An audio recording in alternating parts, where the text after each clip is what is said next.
Hi, and welcome to Enchantment of Eternity's review of Season 6 of Lost. So this video is part of a series of videos where I review each season of Lost.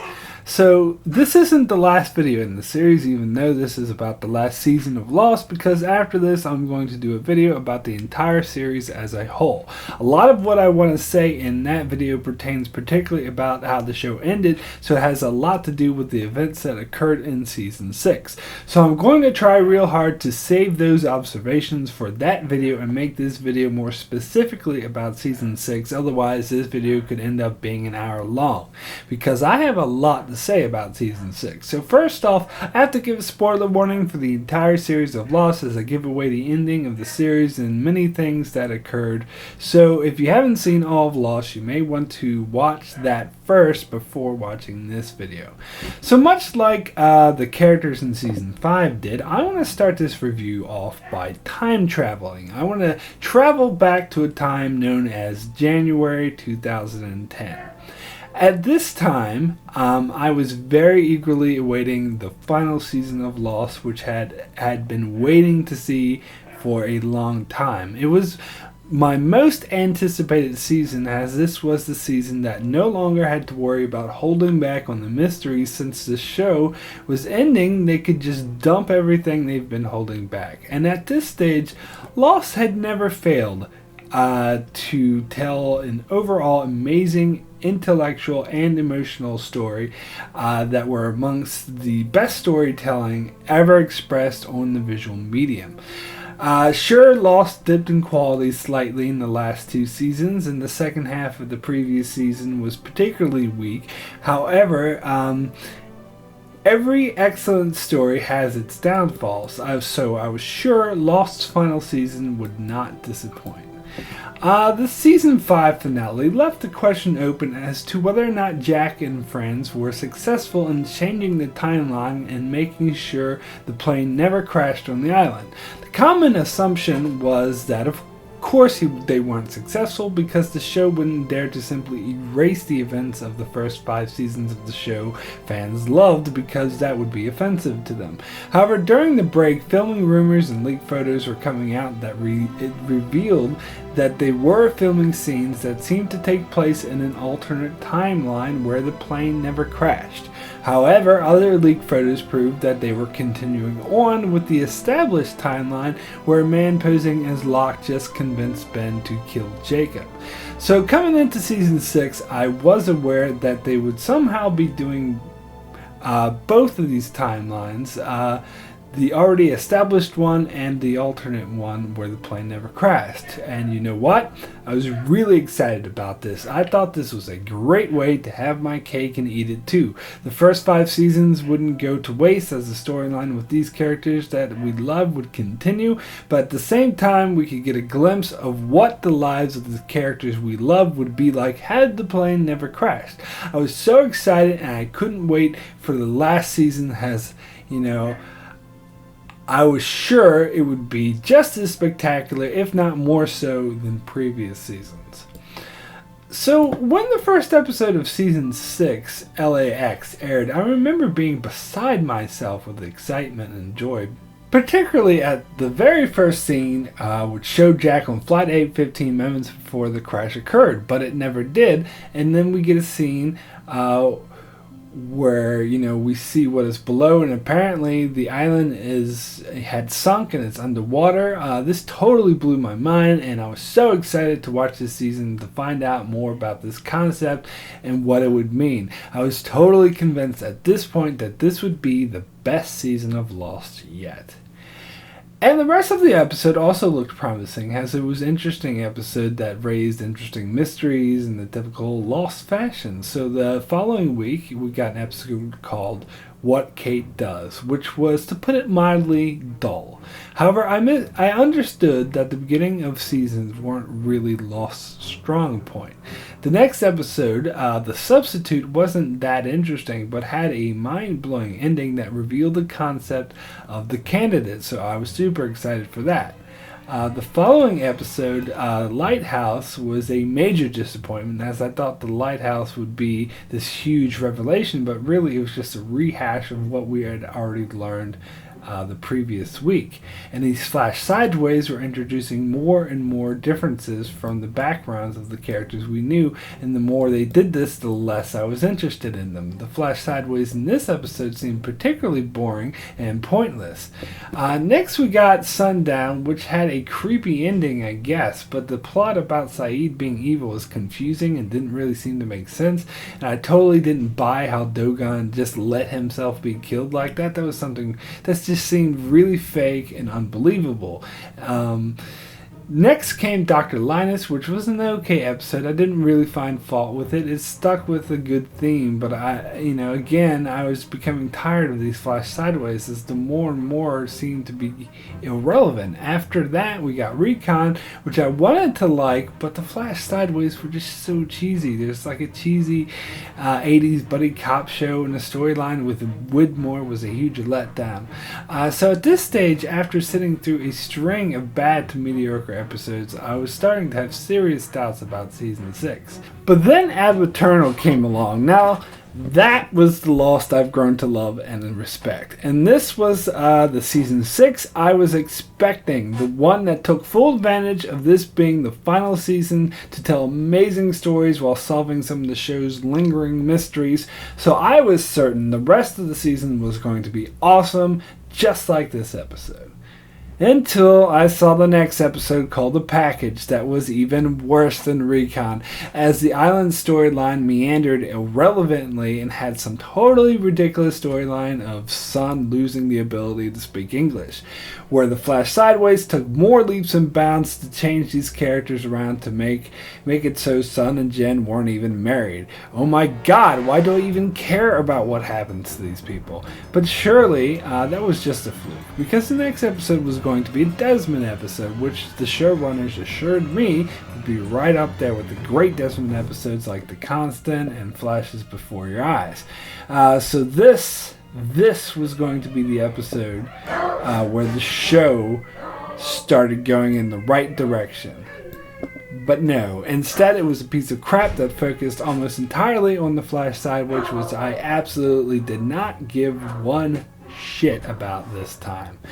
But now my trust in the showrunners was quickly starting to disappear. We got Everybody Loves Hugo, where I was promised we'd see Libby again, which we did, but it didn't answer anything about her past. Instead, she just contributed to some cheesy flash sideways storyline about Hurley remembering his past life.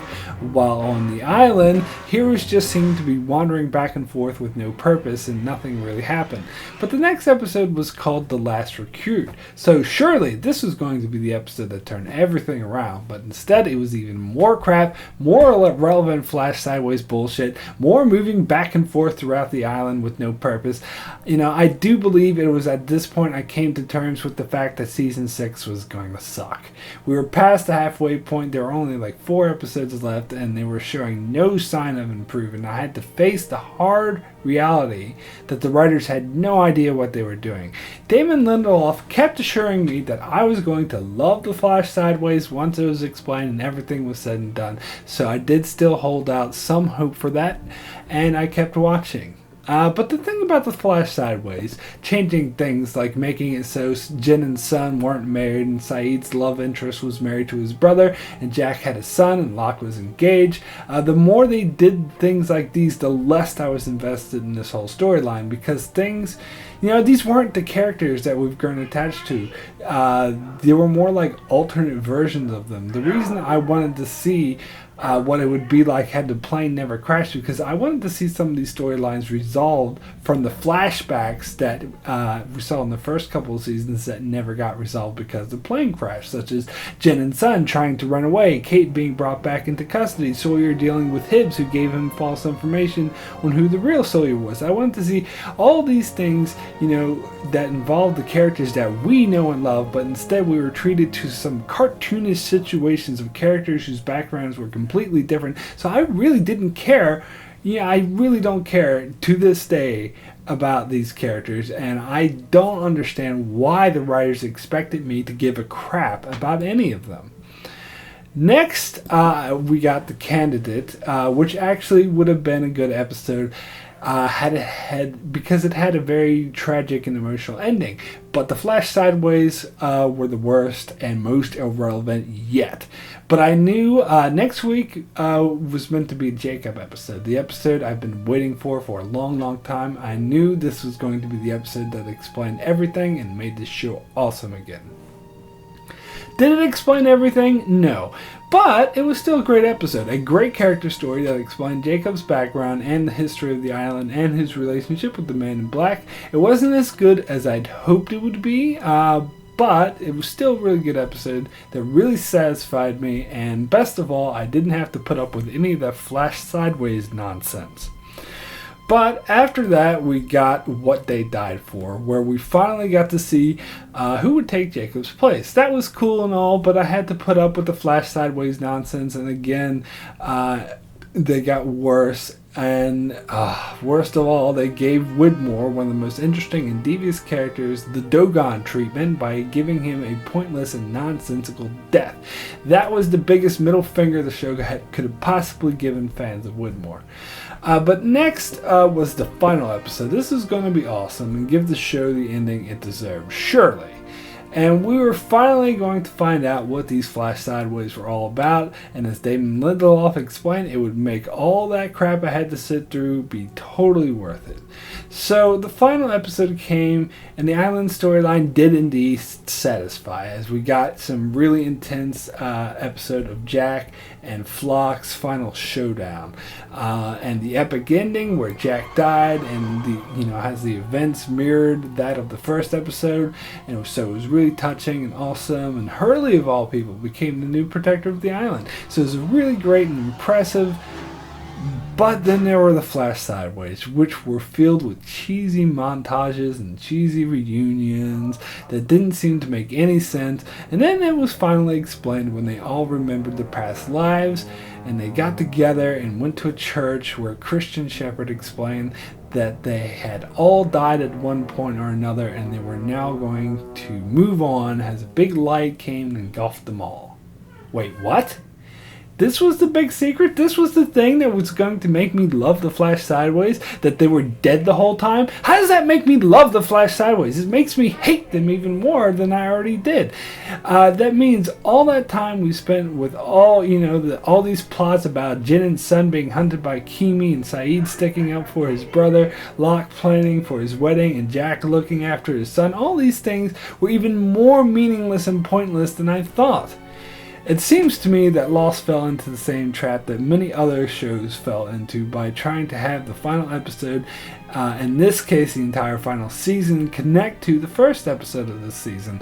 And many of these shows get this totally wrong and mess it up. Also, this season came out at a time where reboots were really popular. In fact, Lindelof had just come off of working on the Star Trek reboot that reset their timeline, so I think he was influenced by that. And I got to say, I never saw an example where rebooting the timeline was a good idea and actually worked. From the Sarah Connor Chronicles to Fringe to Star Trek, every time it's tried, it fails miserably because it's just sloppy writing. You don't get this magical, do-over because you write yourself into a corner. You have to use logic to write your way out. Also, the whole ending with all the dead people connecting with their loved ones seemed like a giant excuse for the writers to try to make up for the fact that they killed far too many characters. It's almost like them saying, oh, it's okay, we killed all these characters because they get to meet in some afterlife and be happy again. That's just really sloppy writing. Charlie's dead, you killed Charlie, now fucking deal with it.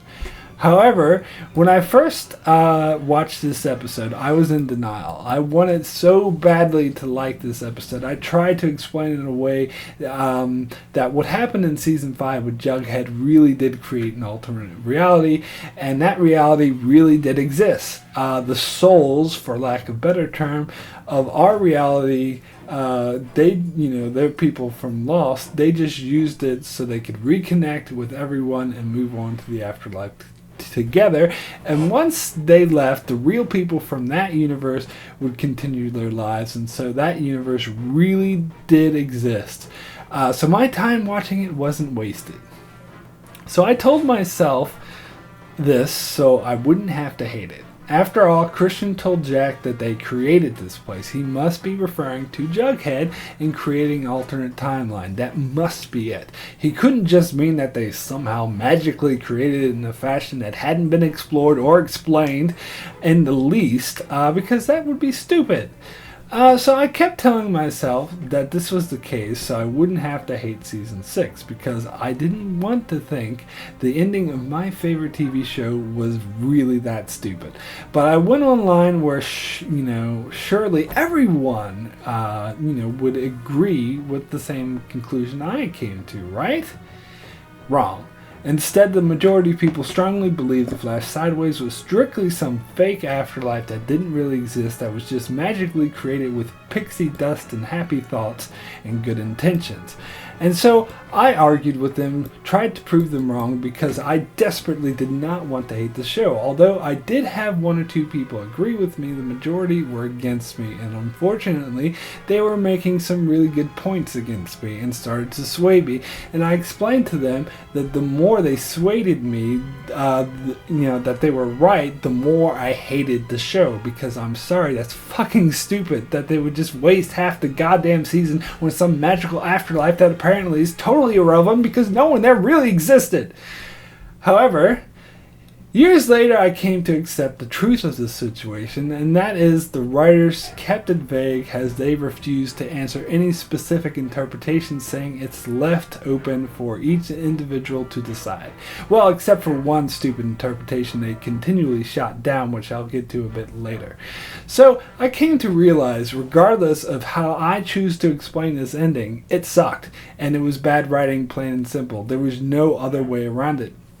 I'm all for ambiguous endings. Some of my favorite movies are ambiguous, like Lost Highway and Donnie Darko, but they have to be done right. They have to be done in a way that works and sells the story. This wasn't the case here, because it just comes off as bad writing that couldn't figure out how to end it properly, so they just came up with some cop-out instead.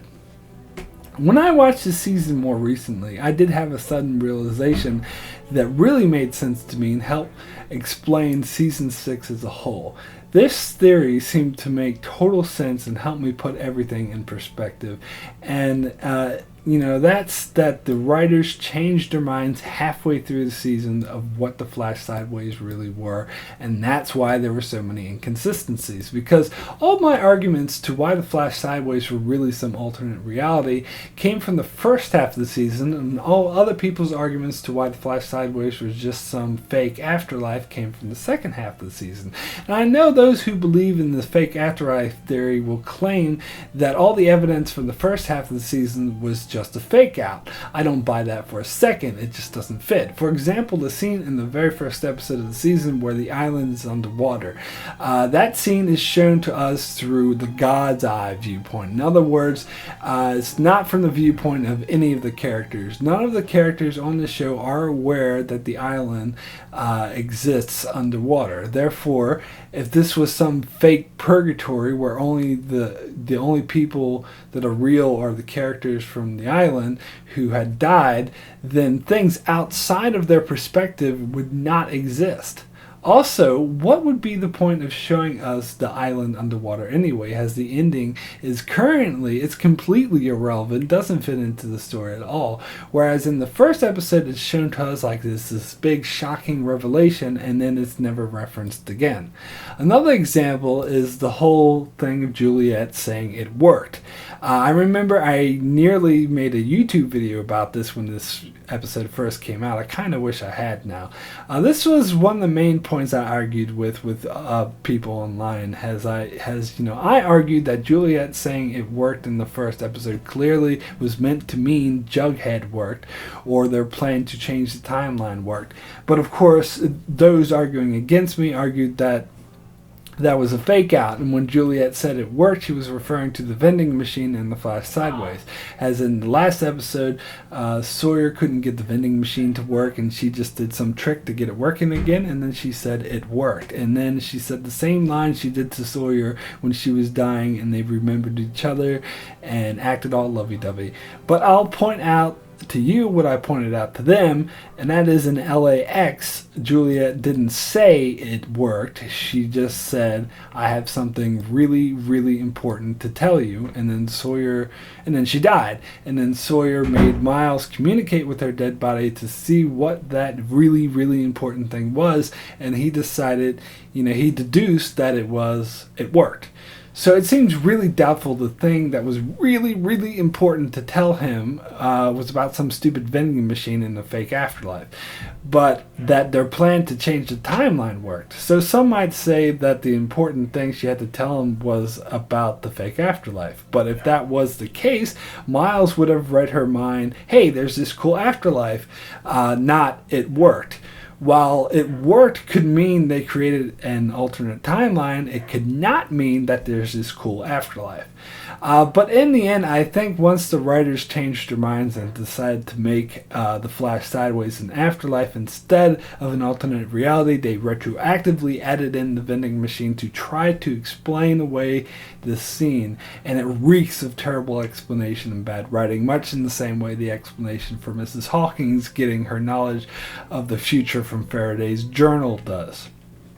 Also, even in Desmond's Flash Sideways episode, Faraday talks about how they detonated a hydrogen bomb, and the way he says it highly implicates it's relevant to the current situation, which it wouldn't be if there was just some fake afterlife.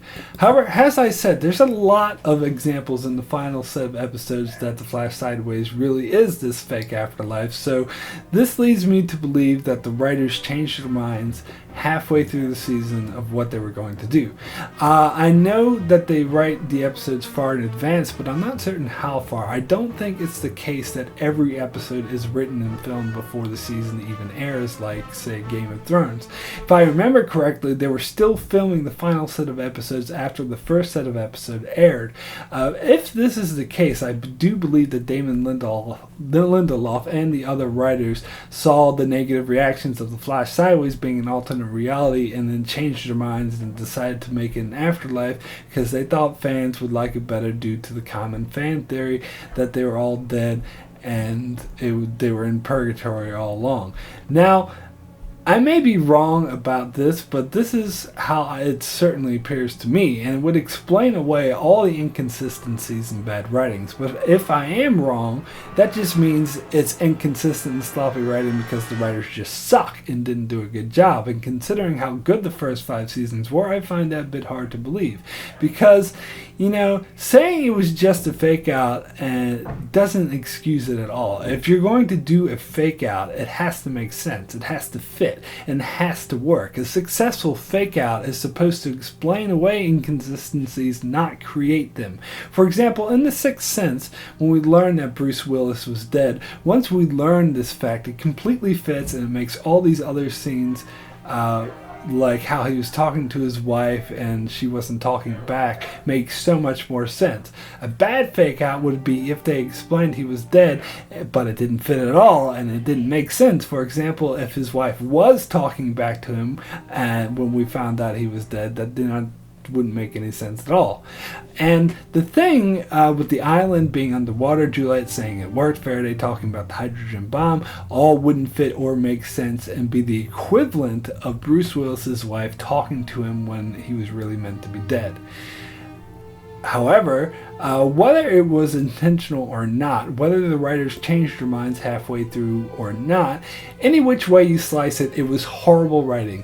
Listening to interviews now with Lindelof, you can kind of tell he was getting overwhelmed with the responsibility of helming such a huge show, as it's the first show he was ever in charge of. And looking back on it now, it seems clear that he buckled from the pressure. I remember listening to interviews with him during season 6, and one in which the interviewer did the very reasonable thing of pointing out that many fans were unhappy with the Flash Sideways, which was true, so a perfectly reasonable thing to say. So he asked Lindelof for his opinion on that. And then Lindelof proceeded to explode angrily at this interviewer because he asked a perfectly reasonable question.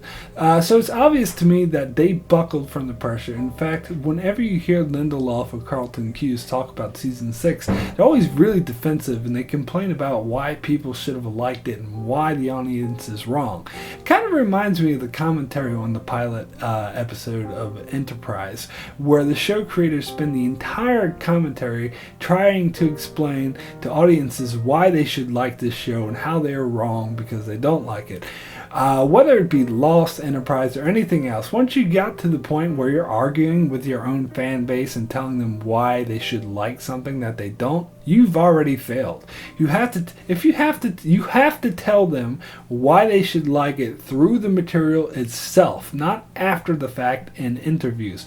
Once you've gotten to that point, you've failed and you need to accept it and move on. Now, I don't mean to rag on Lindelof too much. After all, he was a major part of, a TV show that produced 5 of the best years ever to air on television that were far superior to a multitude of TV shows throughout the decades. But, unfortunately, for whatever reasons, he and the other writers were not up to the very difficult task of giving this great show a satisfying ending. So there are good writers, but unfortunately not spectacular ones. Lindelof would often say it would be impossible to make an ending that pleased everyone, which may be true, but they certainly could have made one that pleased the majority of their audience, which this one clearly did not. It would have been a difficult task to be sure, but not an impossible one, and to say so reeks of poor excuses to me. And I know some will say that the majority of people did like the show's ending, and it was just a vocal minority that hated it, but those people, I'm sad to say, are in denial. While it's true the Lost fan base may be fairly split on this issue, if you go outside the fan base to include the general public, the overall opinion is overwhelmingly in favor that the final season sucked. It's interwoven in all pop culture references, whether it be on Community, where the show Community, where they cracked a joke about, having a Lost DVD being a metaphor for a mystery with an unsatisfying resolution, or the dozens of critics that constantly use Lost as an example of story that had a bad ending, to WatchMojo.com's various top 10s where Lost is always used as an example of a story with a bad ending. Everywhere popular opinion is present, the same conclusion about Lost ending is horrible is always made. I'm sorry, but that's just the harsh reality, and I do think there is a good reason for that. So I have to talk about that annoying group of people who thought the ending of Lost meant that they had died in the original plane crash and they were dead all along. I remember when I went to film school a few years ago, I attended a lecture done by a visiting lecturer who was a prominent New Zealand documentary director and short film producer, who in this case, he had a lecture where he was talking about bad endings, and he gave Lost as an example of a bad ending because it tried to do a fake out of making the audience think the characters were alive, but really they were dead for the entire series run. And none of that what occurred in the show was actually real. I facepalmed really badly during this lecture, and after the lecture was over, I went to him and tried to explain that wasn't really the ending, and tried to explain the actual ending to him, and he just looked at me with a puzzled expression and said, "Huh?" And I was just like, you know what? Never mind. It doesn't bother me so much when people who misunderstood the ending thought, it meant that they had died in the original plane crash. I didn't for a second make that mistake, but I could understand how, some casual viewers could make that mistake. So it's okay if they initially misunderstood, but once you explain it to them, they're like, oh yeah, I understand now. But what I definitely cannot stand is those who will argue with you and insist that this was the ending even after it's explained to them. There was an interview with Damon Lindelof on YouTube where he clearly explained that this was not the case, and explained how it was clearly stated in the show by Christian Shepherd that everything that they went through on the island was real, only the flash sideways was an afterlife. And there was a couple of comments saying, oh, he doesn't even understand his own show. And I just facepalmed so hard. I mean, comments like that are beyond idiotic. It comes to the point where you can't tell if the commenter is a troll or really colossally stupid. Either way, I've got absolutely no tolerance for these people, as it's just an example of willful ignorance, people refusing to accept what's right in front of their faces, and I will immediately delete without reading any such comments on my video. But you know what? Lindelof is partially to blame for these people and the other people who had the common misconception, because they skirted with the whole flash sideways, making that an afterlife. He said that was based off this common theory that they had all died in the plane crash, and I think that was a huge mistake, because that's a stupid theory. I never liked that theory in the first place. In fact, the majority of people who understood loss and got lost hated that theory, and Lindelof should have stayed well away from it. He was partially did that because he wanted to appease the fans, and I think you don't want to appease the fans by trying to appease these stupid theories that was dumb in the first place. The whole thing would just be a cop-out. And so by them trying to do it half-ass and say, oh, we're not going to say they died in the plane crash, but we'll say that they go to this other afterlife and they died, and we'll make it the storyline in season 6. That's just confusing, and it's their own fault that so many people misunderstood this ending. So getting back to some of the specifics of Season 6, as I alluded to earlier, it did have some good moments. Some things about it I really liked, such as I mentioned the Richard Alpert episode, Ab Aeterno, which was one of my favorites of the entire series. The Jacob episode, Across the Sea, which I think gets far more flack than it deserves. And I'm perfectly happy with the explanations we got this season, like the one of the light and the origins of the smoke monster and the frozen donkey wheel. I hear a lot of people complain about those, saying it's too hokey. I mean, they expected a more scientific explanations, and for those people, I sometimes wonder if we're watching the same show.